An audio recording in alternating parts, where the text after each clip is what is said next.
Amicus Curiae, seret Nahdlatul Ulama, Muhammadiyah dan Gereja ke MK sebagai ahli. Oleh M. Yamin Nasution, pemerhati hukum.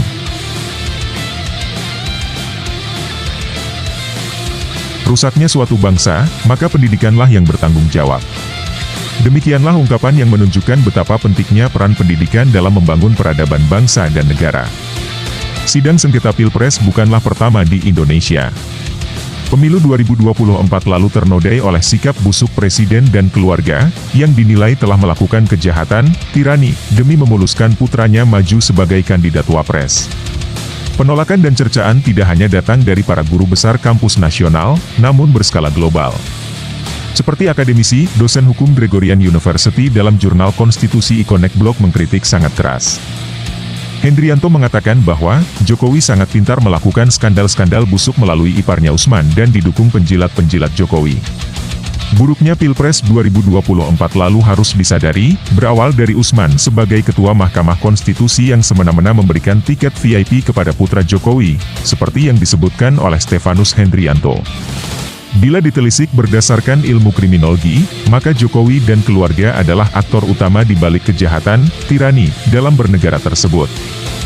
Dalam sejarah ilmu kriminologi yaitu mencari pelaku utama selain pelaku itu sendiri yang berhubungan dengan kekuasaan, Gerardus Petrus Hufnagels, 2013.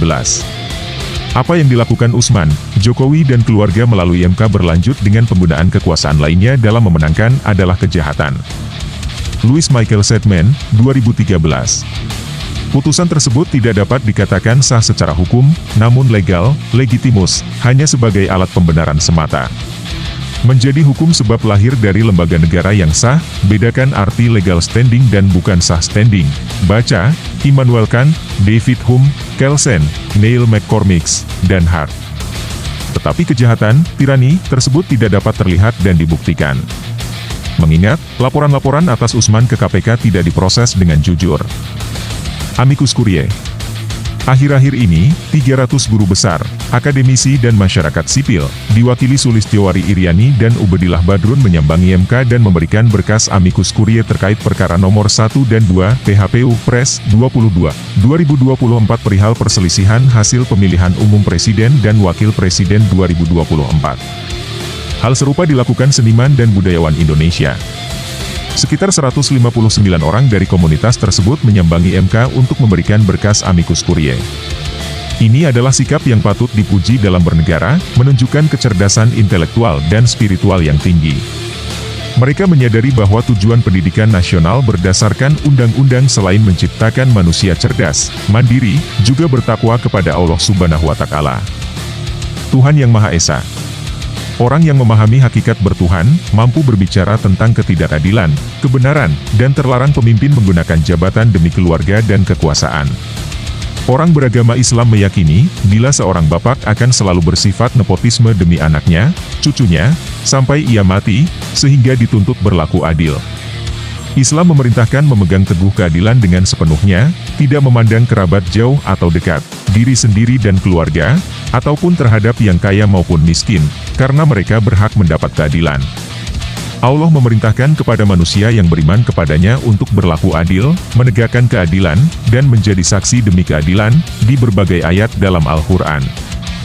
Salah satu dari peringatan Allah tersebut tertulis jelas dalam surah An-Nisa ayat 135 yang artinya, Hai orang-orang yang beriman, hendaklah kamu menjadi orang-orang yang teguh dalam menegakkan keadilan, menjadi saksi kebenaran karena Tuhan, biarpun terhadap dirimu sendiri atau ibu bapakmu atau kerabatmu, ataupun kepada orang kaya maupun miskin, karena Tuhan dekat dengan keduanya.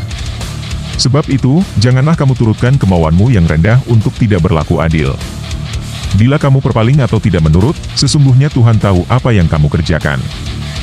Selain itu, dalam pandangan Islam dianjurkan untuk berbicara bagi orang-orang yang teraniaya. Dibolehkan menyampaikan terus terang dengan kata-kata keras dan tegas, sekalipun dianggap buruk, atas keadaan yang buruk menimpanya. Perkataan tersebut disampaikan adalah untuk membela dirinya, tafsir Quran oleh Haji Zainuddin Hamidi dan Fahrudin HS, 1966. Demikian juga dengan Nasrani, dalam Holy Bible. Terdapat setidak-tidaknya 15 ayat yang berisi tentang bernegara, kepedulian terhadap negara, dan berbicara kebenaran.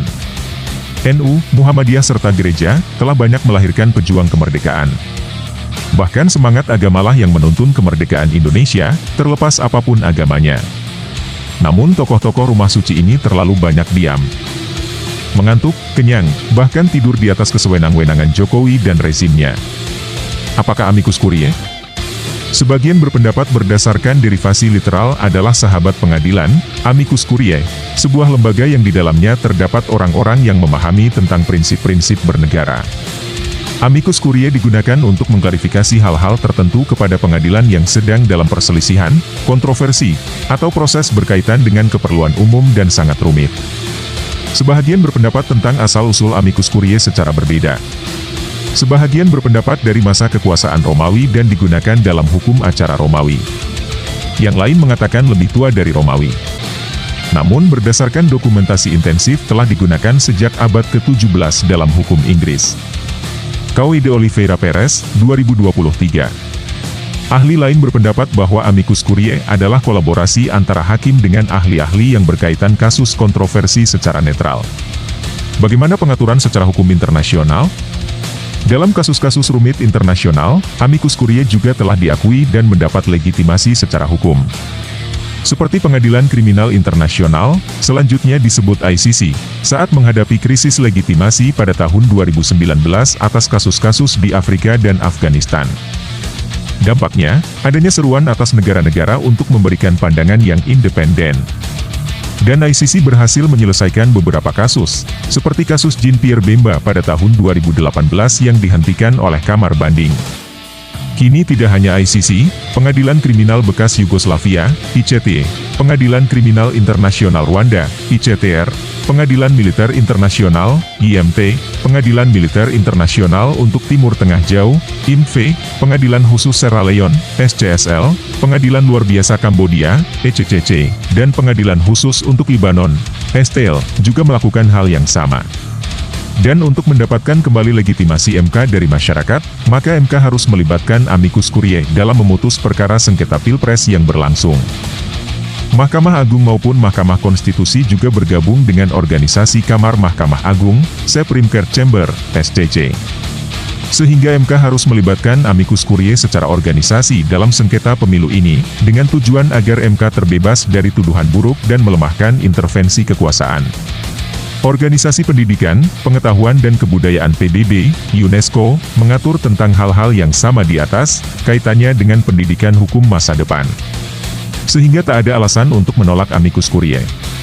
Tim Hukum 01 dan 02 diharapkan dapat mengajukan organisasi NU, Muhammadiyah dan Gereja Indonesia sebagai ahli yang berkaitan dengan prinsip-prinsip pemilu, prinsip-prinsip seorang pemimpin seperti Jokowi yang gemar ingkar janji, lip service, dan berkaitan dengan pelanggaran-pelanggaran norma yang hidup di masyarakat, sehingga hakim dapat melahirkan rasa keadilan di masyarakat. Inggris dalam sejarah 1830, perbaikan hukum pidana melibatkan perdebatan antara tokoh-tokoh agama dan ahli hukum di legislatif, sehingga dapat melahirkan politik yang lebih baik, hukum yang lebih baik, kondisi sosial yang lebih baik, dan moral kepemimpinan yang lebih baik. Richard R. Follett, 2000. Hukum yang baik akan melahirkan kebiasaan manusia yang baik pula. Bahkan moral hukum tersebut melekat hingga kini. Terlihat saat Boris Johnson mengundurkan diri.